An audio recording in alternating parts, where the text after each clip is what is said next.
À la une de l'actualité ce soir, accélérer l'atteinte 90-90 en ne laissant personne de côté pour mettre fin au sida au Burkina Faso. La journée mondiale contre la pandémie a été célébrée ce 1er décembre avec toujours cette veille appuyée contre la maladie. C'est le président du Faso qui a présidé la commémoration. Dans ce journal, images et témoignages. Et puis dans ce journal, retour sur les conclusions du sommet Union africaine-Union européenne à Abidjan en Côte d'Ivoire. 48 heures pour les dirigeants des deux continents pour se donner une feuille de route dans la conduite des actions en faveur de la jeunesse, la bonne gouvernance et la lutte contre l'immigration clandestine. Le point complet des grandes décisions dans cette édition. Dans cette édition, cette redécouverte ou cette découverte au sud-ouest du Burkina, les enfants portent les prénoms préétablis selon la lignée de la femme. Un système matrilinéaire qui trouve son origine dans la société de Lobi où la femme occupe une place de premier rang. C'est ainsi qu'elle transmet son nom aux enfants sans distinction de sexe. Comment expliquer une telle philosophie? Réponse à suivre dans ce journal. Ce sont là les titres du 20h. Mesdames, Messieurs, bonsoir. Ravi de vous retrouver.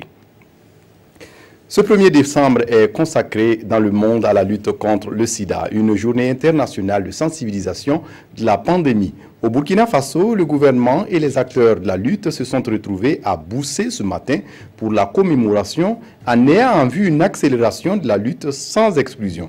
Jean-Eudes Bayala, Christine Koulibaly.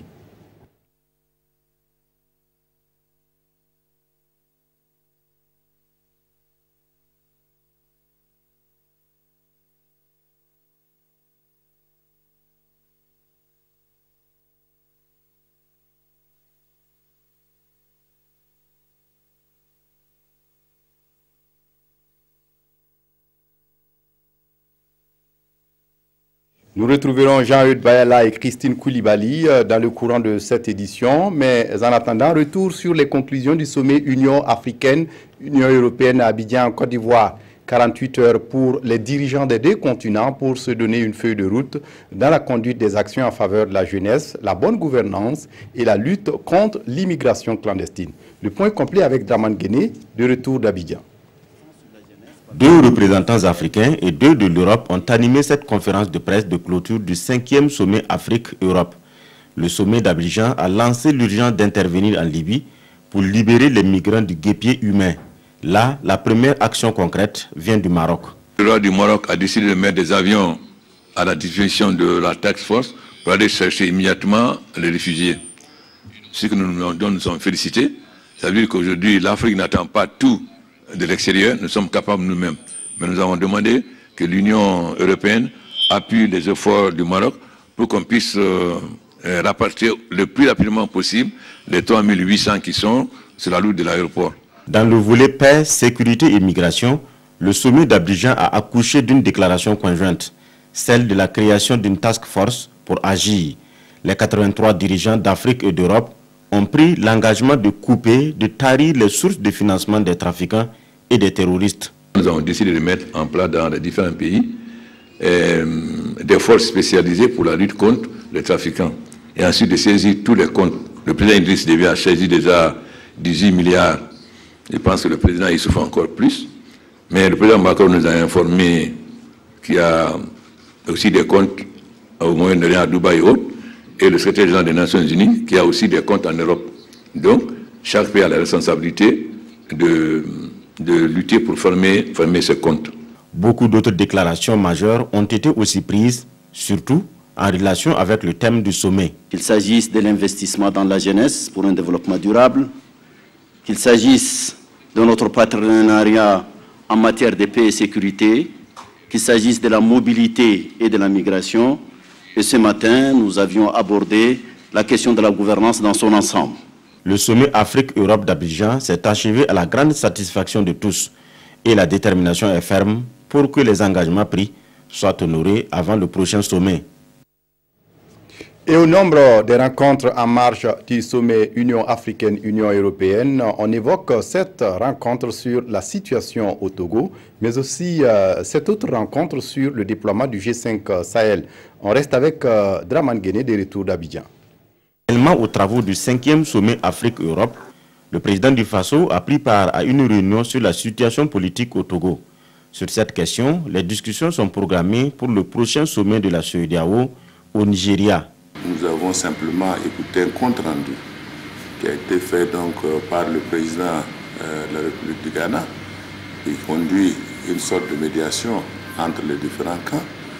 Et nous avons prévu de nous retrouver donc à Abuja lors du sommet de la CEDEAO pour finaliser les discussions donc, sur cette question. La question de la sécurité dans la bande saharienne a aussi fait l'objet d'une rencontre entre les pays membres du G5 Sahel et leurs partenaires. À cette réunion, l'urgence du déploiement des troupes antiterroristes était sur la table. C'est une préoccupation qui a été prise en compte, étant entendu que depuis que nous parlons de la mise en place de cette force, on reste toujours à l'état de, je dirais, de la parole et non de l'action. Donc il faut que très rapidement les structures soient mises en place et que cette force conjointe puisse connaître son caractère opérationnel sur le terrain. Donc là également, ça a été un échange qui a été fructueux. Des travaux du sommet jusqu'aux réunions restreintes, en passant par des audiences, ce sont 48 heures bien chargées pour le président du Faso. Agenda chargé, mais objectif atteint selon Roch-Marc Christian Kaboré. La conférence s'est bien passée puisqu'il y a eu d'abord la conférence ministérielle, il y a eu une conférence également des jeunes eux-mêmes d'Europe et d'Afrique qui se sont également réunis. Et c'est au terme donc de l'ensemble de ces travaux que, je dirais, la déclaration finale a été adoptée. Pour une fois, au terme de ce sommet, il a été décidé de mettre en place un mécanisme de suivi des résolutions. Un mécanisme qui, en 3 mois, doit proposer un plan d'action à l'Union africaine et à l'Union européenne. Et puis la commémoration ce 1er décembre de la naissance du prophète Mohammed, le prophète de l'islam. À Ouagadougou, les fidèles musulmans se sont retrouvés dans la nuit du 30 novembre au 1er décembre pour des moments de recueillement et de prière à plusieurs endroits de la ville, comme c'était le cas à la grande mosquée de la capitale burkinabé. L'ambiance avec Bouma Ernest Nebié. Adoration, invocation et bénédiction, c'est dans cette ambiance que les fidèles musulmans de la grande mosquée de Ouagadougou ont célébré le Mouloud, la naissance du prophète Mahomet.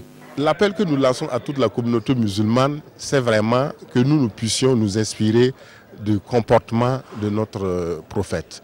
Il a été exemplaire, il a été tolérant, il a été rassembleur et il a beaucoup travaillé pour qu'il y ait la cohésion entre les hommes. Mouloud, moment de prière mais aussi d'enseignement aux plus jeunes, l'histoire du prophète Mohammed à travers la lecture du Coran. La célébration est placée cette année sous le thème « Sécurité et paix au Burkina », contribution de la communauté musulmane. Une commémoration qui a connu la participation des autorités coutumières et administratives venues soutenir leurs frères musulmans.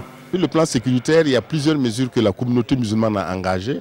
D'abord, une organisation au niveau de nos lieux de culte, une organisation au niveau de toutes les cérémonies, les rencontres que nous célébrons, pour que cette sécurité-là d'abord soit beaucoup plus proche. Et aussi dans nos familles, parce que l'insécurité que nous vivons part d'abord entre nous. Et chaque musulman doit pouvoir s'identifier, doit pouvoir développer cette... Le message que nous avons adressé à la population, c'est un message de paix, un message de tolérance. À écouter les prêches qui ont eu lieu, qu'au niveau de l'Assemblée, en tout cas, nous sommes solidaires avec la religion musulmane.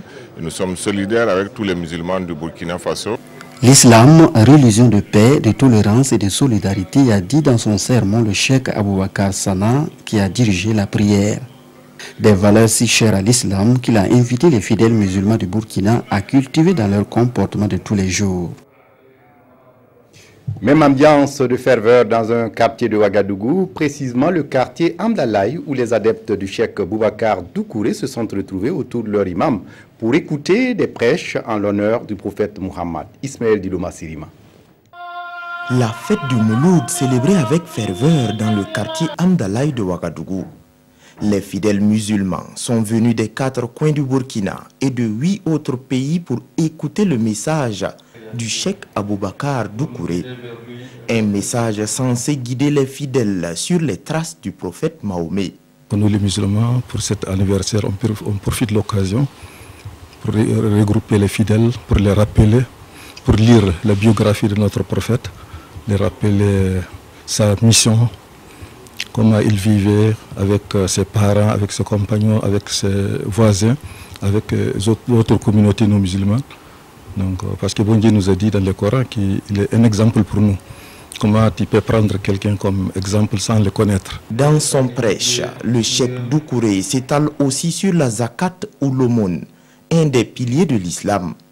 Il a donné également sa lecture du terrorisme. Le problème du terrorisme, c'est un mystère jusqu'à présent. Je pense que l'histoire va nous révéler beaucoup de secrets qui concernent ces phénomènes. Mais quand même, ce qu'il faut faire, il faut prier beaucoup bon Dieu en tant que croyant, parce qu'on ne peut pas justifier. C'est l'occasion également pour nous de prier Dieu pour que, en tout cas, la paix dans la région du nord de notre pays puisse revenir et que Dieu puisse éloigner, en tout cas, notre jeunesse de ces mouvements qui, en réalité, font du saupoudrage en faisant croire qu'ils sont sur la voie de Dieu. Pour nous, quand il y a ce genre de fêtes, il est important que nous puissions témoigner en tout cas l'accompagnement du gouvernement. Les prières et sermons ont continué jusqu'au petit matin en dépit du froid. Et ce dans l'espoir qu'Allah apporte paix et quiétude au Burkina.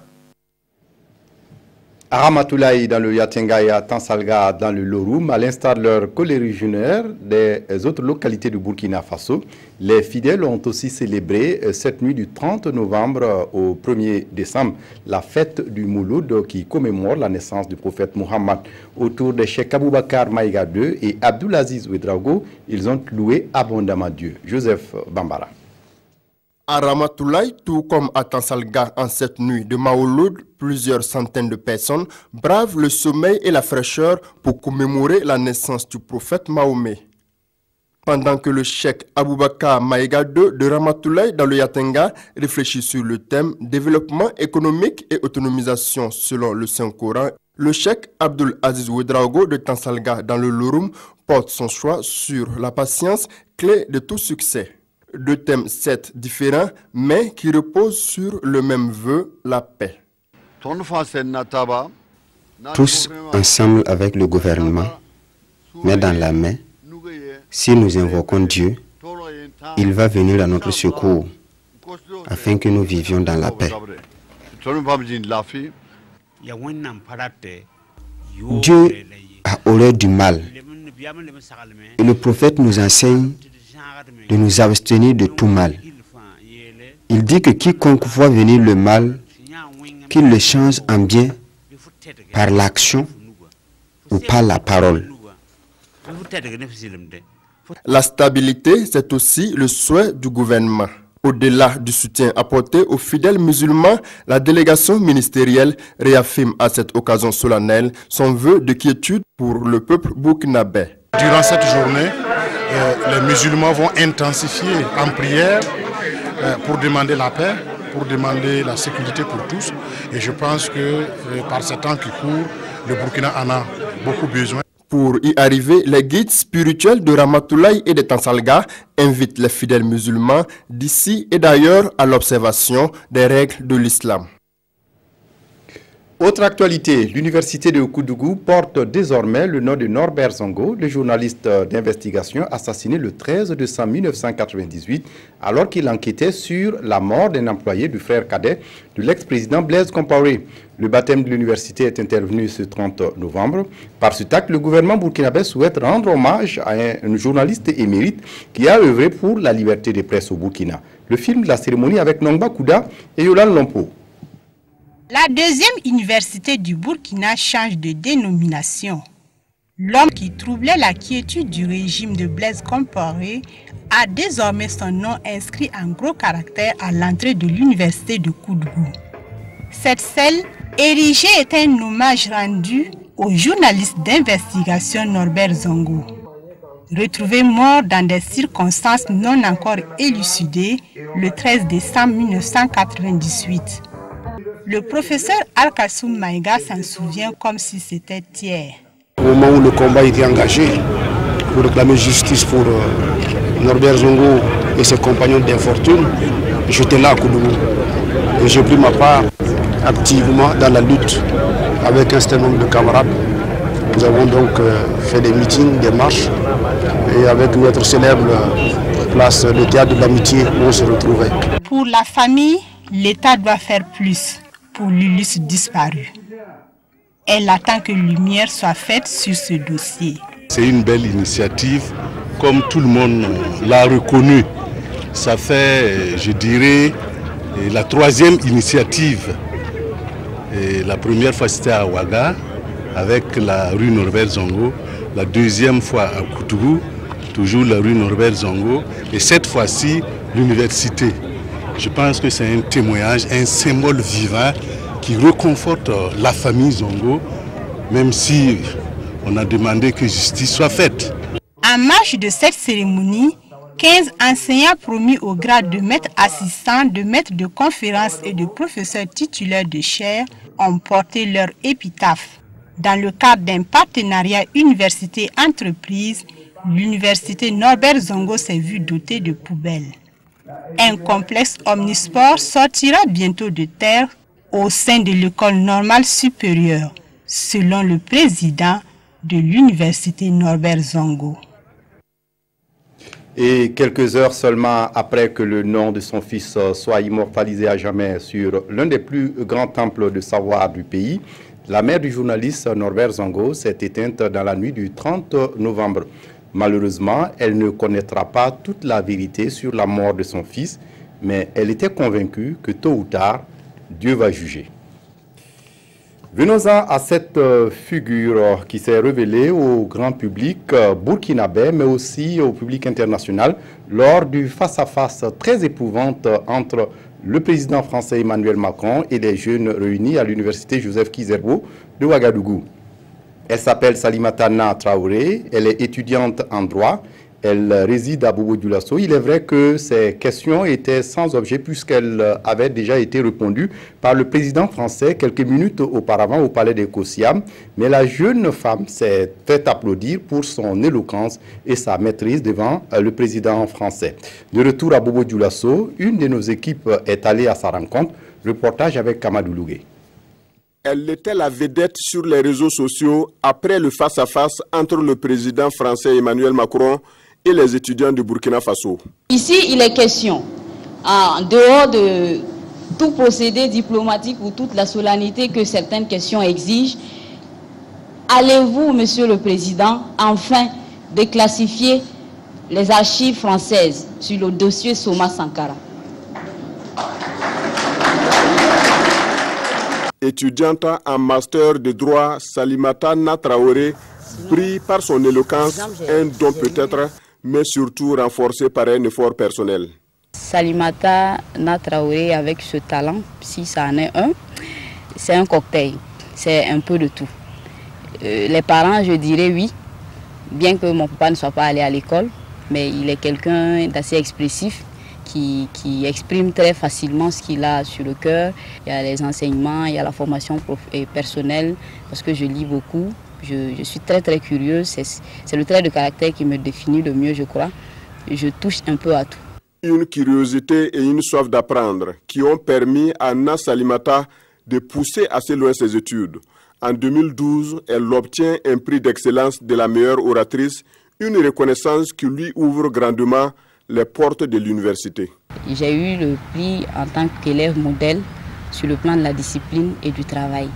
Et ce prix-là était offert par l'université, aux nouvelles maintenant, mais c'était ISIC à l'époque. Et ça couvrait 3 années de formation. Donc c'est ce qui m'a permis de m'inscrire à l'université. Une dizaine de prix et de reconnaissances déjà à 23 ans, dont ce prestigieux prix de débat oratoire reçu en mars 2017 à Beyrouth, au Liban. Salimata fait partie de ceux qui croient que rien ne résiste au travail et à la détermination. Malgré le fait que les parents ne pouvaient pas forcément soutenir ces frères-là, je suis allée à l'université aux Nouvelles.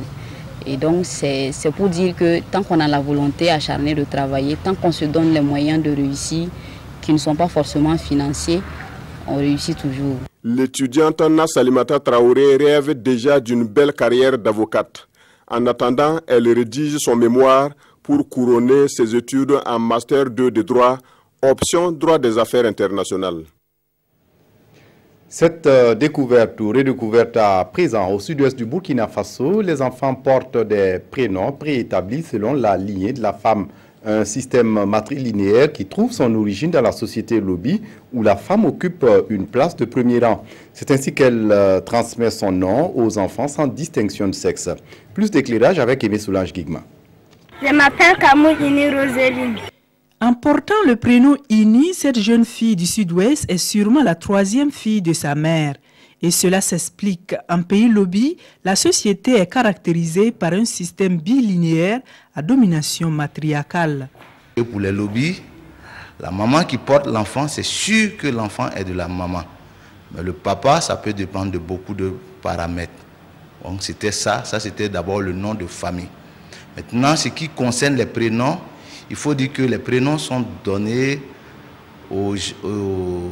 à la jeune fille ou au jeune garçon en fonction de son rang de naissance. Ainsi, selon l'ordre de naissance, les filles et les garçons portent des prénoms déjà préétablis.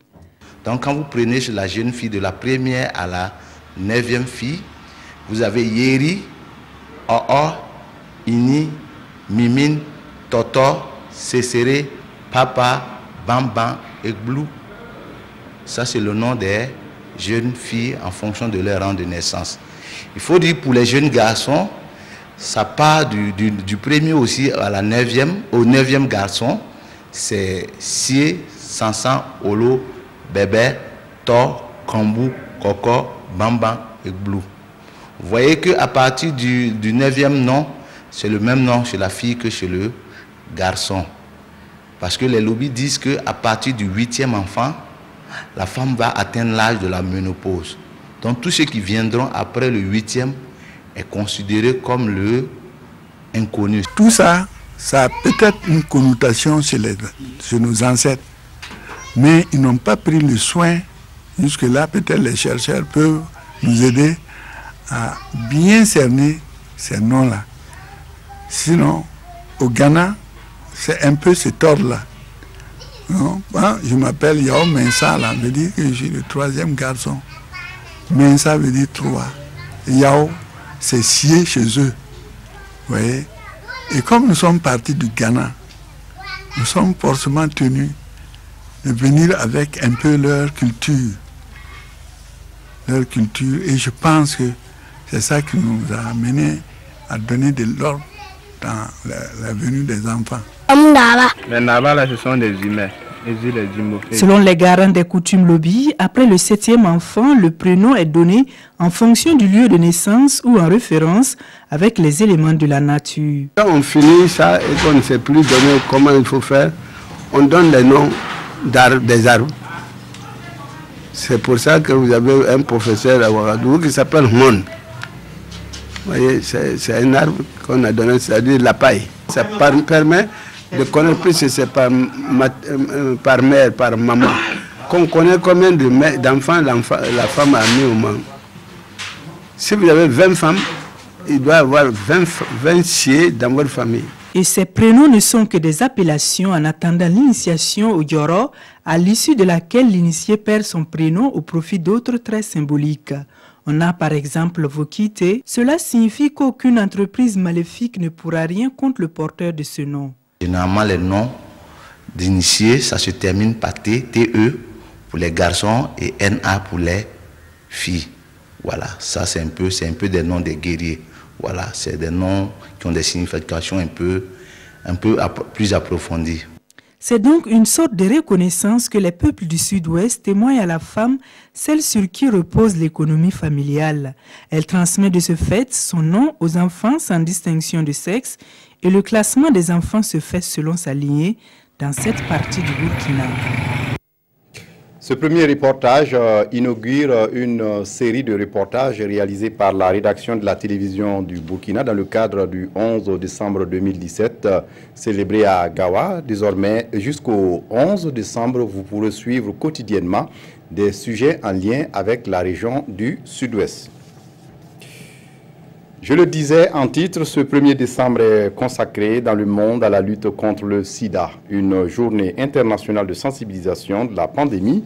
Au Burkina Faso, le gouvernement et les acteurs de la lutte se sont retrouvés ce matin à Boussé pour la commémoration en ayant une vue sur l'accélération de la lutte sans exclusion. Jean-Eudes Bayala, Christine Koulibaly.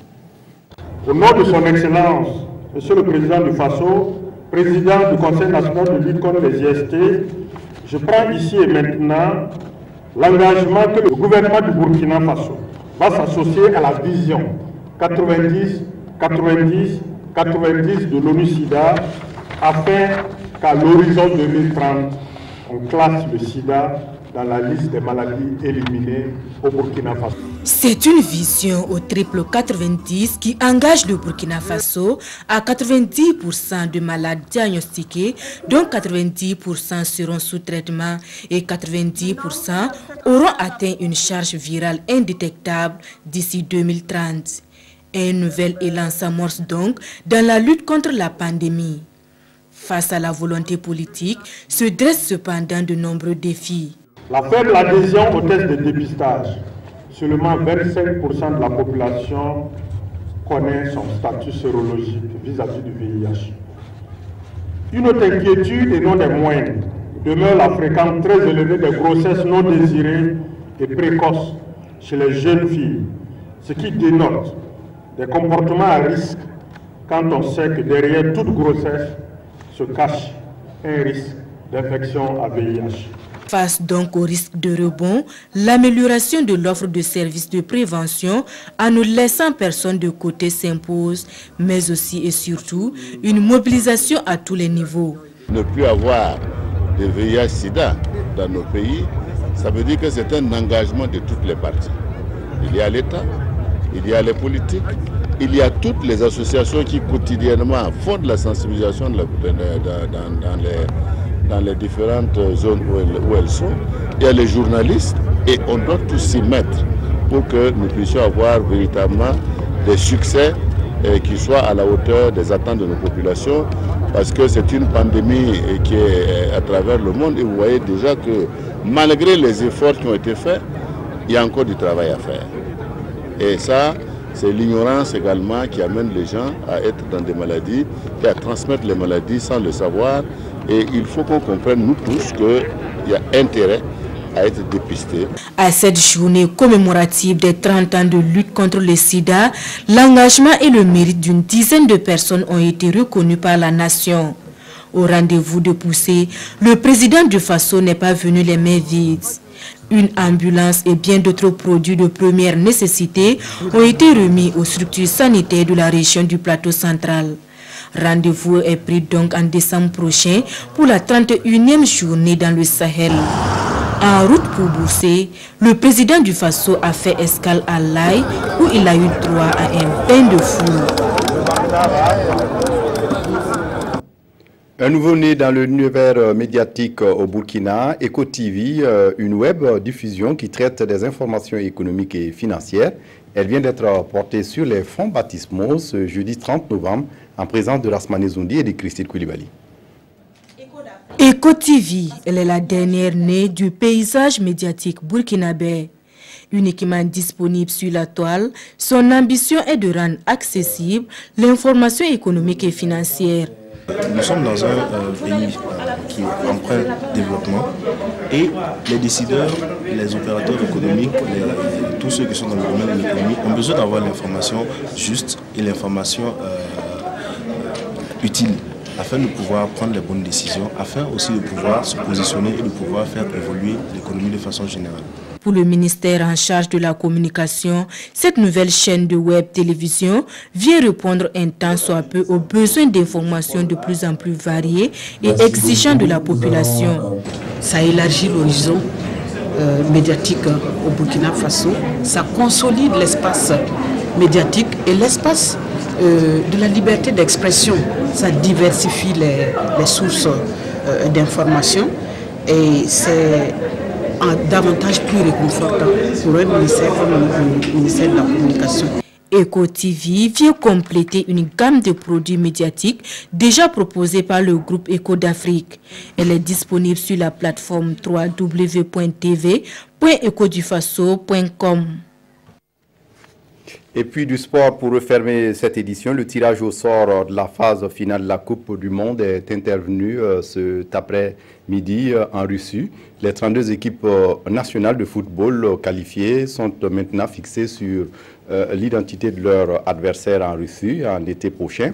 L'Égypte, une des 5 équipes d'Afrique, est logée dans le groupe A avec le pays organisateur, la Russie, l'Arabie Saoudite et l'Uruguay. Le Maroc se trouve dans le groupe B en compagnie du Portugal, de l'Espagne et de l'Iran. Le Nigeria bataillera dur avec dans le groupe 2 avec l'Argentine, l'Islande et la Croatie et la Tunisie est quant à elle logée dans la poule G avec la Belgique, le Panama et l'Angleterre. Et le Sénégal de Sadio Mané se trouve dans le groupe H. C'est tout pour ce journal. Merci de votre attention. Très bonne suite de programme sur la RTV. Au revoir.